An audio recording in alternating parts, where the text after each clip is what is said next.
The Native Village of Tyonek is 43 air miles from the city of Anchorage, and they are a subsistence-based community who rely heavily on Pacific salmon. There are roads in Tyonek, and a lot of these access roads have outdated culverts which inhibit the passage of fish. So the aquatic organism passage practice provides revamped, renewed passage for these fish. In Tyonek Tribal Conservation District, we have used the conservation practice, the aquatic organism passage practice, since 2012, completed 12 projects that has resulted in about 45 miles of Pacific salmon habitat restored.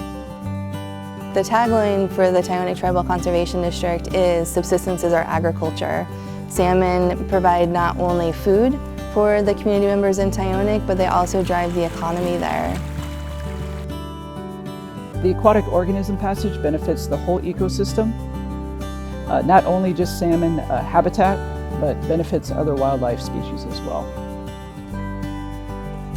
Having NRCS as a partner is like having someone who watches out for you and knows who you are and what your priorities are, who listens to what you need at the ground level and then connects you to the resources and the expertise that they have available.